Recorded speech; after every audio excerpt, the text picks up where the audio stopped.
नमस्कार दोस्तों, मैं हूं संजय किशोर। आज बात रिद्धिमान साहा की। भारतीय टीम के विकेटकीपर रिद्धिमान साहा इन दिनों सुर्खियों में हैं। उन्हें दो वजहों से शॉक लगा है।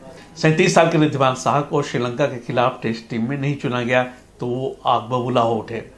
उन्होंने खुलासा किया कि टीम के कोच राहुल द्रविड़ ने उन्हें पहले ही संन्यास लेने की सलाह दी थी और कहा था कि आगे उन्हें कंसीडर नहीं किया जाएगा टेस्ट टीम के लिए। जबकि बीसीसीआई के अध्यक्ष सौरव गांगुली ने उन्हें शाबाशी भी दी थी और आश्वासन भी। सबसे हैरानी की बात यह है कि जब मैंने न्यूजीलैंड के खिलाफ कानपुर में चोटिल होने के बावजूद 61 रनों की पारी खेली थी, तब दादा ने मुझे मैसेज करके बधाई दी और कहा कि जब तक वो हैं तब तक मुझे चिंता करने की जरूरत नहीं है। मगर इस सीरीज के बाद मुझे जो कहा गया वो किसी झटके से कम नहीं था। भारतीय टीम के कोच राहुल द्रविड़ बिना लाग लपेट के सीधी बात करते हैं। वे ईमानदार और निष्पक्ष माने जाते हैं।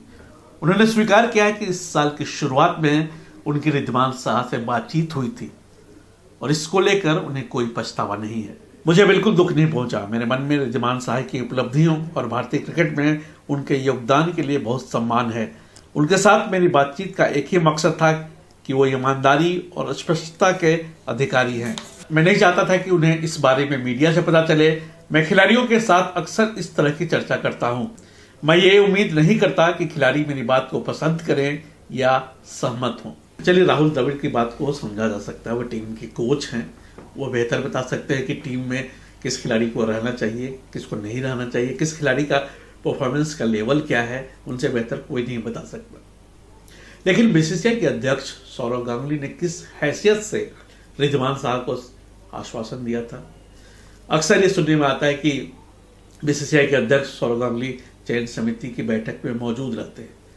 उनकी तस्वीर भी वायरल हुई है चयनकर्ताओं के साथ। और जब विराट कोहली को जिस तरह से कप्तानी से हटाया गया था, तब भी उन पर सवाल उठे थे। बीसीसीआई के अध्यक्ष पर सवाल उठे थे कि वो टीम के चयन में दखलंदाजी करते हैं। रिद्धिमान साहा 2010 से अंतर्राष्ट्रीय क्रिकेट खेल रहे हैं।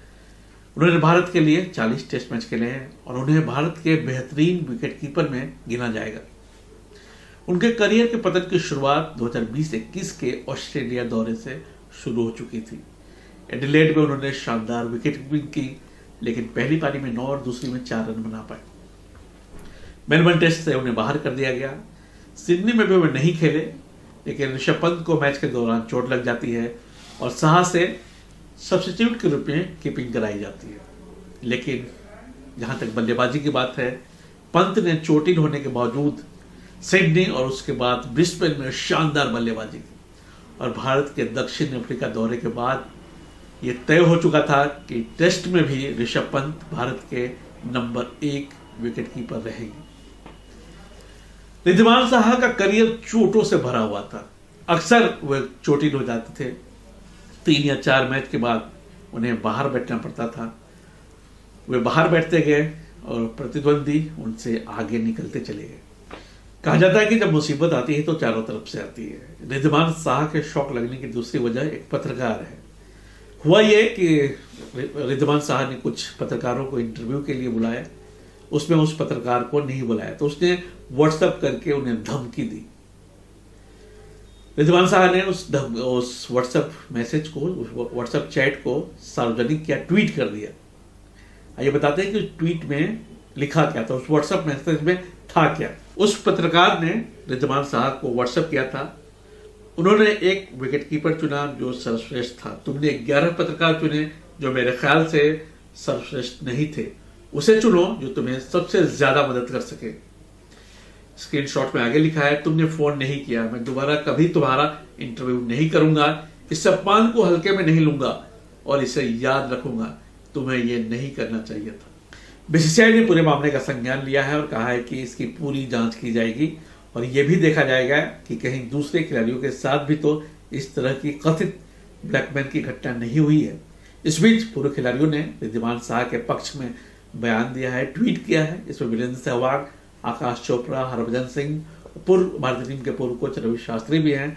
इन लोगों का कहना है कि रिद्धिमान साहा को उस पत्रकार के नाम का खुलासा करना चाहिए। यह हैरान करने वाली बात है कि एक पत्रकार यूं धमका रहा है, खुलेआम धमकी।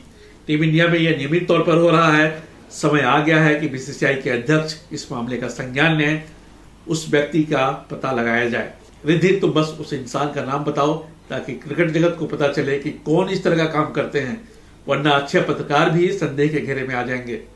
बेहद दुखद इस तरह का हक जता रहा है, न तो सम्मान का हकदार है और न ही पत्रकार, सिर्फ चमचागिरी। रिद्धि, हम तुम्हारे साथ हैं। देखिए, रिद्धिमान साहा के साथ दो बातें हुई। पत्रकार के साथ जो घटना हुई वो अलग है, और राहुल द्रविड़ ने जो उन्हें सलाह दी थी कि उन्हें संन्यास के बारे में सोचना चाहिए, वो बिल्कुल अलग है। हालांकि दोनों घटनाओं की टाइमिंग एक है, इसलिए ज़्यादा बवाल मचा हुआ है। बवाल इसलिए भी ज़्यादा मचा हुआ है क्योंकि टीम के कोच कुछ और कह रहे हैं और बीच में बीसीसीआई के अध्यक्ष सौरव गांगुली आ जाते हैं और उन्हें आश्वासन दे देते हैं कि उन्हें चिंता करने की ज़रूरत नहीं है। इसलिए ज़्यादा बवाल मचता है। विराट कोहली को जब हटाया गया था कप्तान के तौर पर, उस समय भी दादा बीच में पड़े थे। तो ये दखलंदाजी के कारण बीसीसीआई में ज़्यादा बवाल मच रहा है। टीम चयन समिति की बैठक में अध्यक्ष का क्या काम है, लेकिन अध्यक्ष मौजूद रहते हैं। दखलंदाजी, तो इस पर सवाल उठेंगे ही कि दखलंदाजी करते हैं बीसीसीआई के अध्यक्ष, और ये सब जानते हैं। उनकी बातें चयनकर्ताओं को सुननी पड़ती हैं, जबकि होना ये चाहिए कि टीम की जो कोच हैं, जो कप्तान हैं, उनकी बातें चयनकर्ता सुने और खुद जो उनका अनुभव है उस आधार पर टीम को चुने। खैर, रिद्धिमान साहा को इस बात को समझ लेनी चाहिए कि उन्हें बहुत ज़्यादा मौके नहीं मिल सकते। वो फिटनेस की समस्या, उन्हें बहुत ज़्यादा मौके मिले, लेकिन वो फिटनेस की समस्या के कारण कम से कम 15 टेस्ट और खेल सकते थे अगर फिटनेस की समस्या से नहीं जूझते रहते। उनकी उम्र भी 37 साल की हो गई है, और उन्हें ही नहीं, चेतेश्वर पुजारा जैसे खिलाड़ियों को भी समझना चाहिए कि उनके लिए बहुत ज़्यादा मौके नहीं हैं। पुजारा और अजिंक्य रहाणे को रणजी खेलना पड़ा, उन्हें टीम से बाहर कर दिया गया श्रीलंका के खिलाफ। ये दोनों खिलाड़ी भी टीम में नहीं है। तो इन खिलाड़ियों को समझ लेना चाहिए कि बहुत सारे नौजवान खिलाड़ी मौके के इंतज़ार में बैठे हुए हैं और इन्हें बहुत ज़्यादा मौके अब नहीं दिए जा सकते। आप रणजी में खेलिए, रणजी में अगर लगातार 1 शतक या 2 शतक से कुछ नहीं होने का है। आप लगातार अच्छा परफॉर्मेंस कीजिए, और अगर दूसरे खिलाड़ी से आप बेहतर करते हैं, नौजवान खिलाड़ियों से बेहतर करते हैं, तो ज़रूर आपको मौका दिया जाएगा। तो इन खिलाड़ियों को अब समझ लेनी चाहिए कि नौजवान खिलाड़ी लगातार चयन समिति की दरवाजे पर दस्तक दे रहे हैं, और चयनकर्ता बहुत देर तक इन्हें मौका नहीं दे सकते। बहुत मौके मिल चुके। अगर आप चेतेश्वर पुजारा और इनकी बात करें, विकेट कीपर रिद्धिमान साहा की, तो बहुत ज़्यादा मौके इन्हें मिल चुके हैं। बहुत बहुत धन्यवाद और नमस्कार।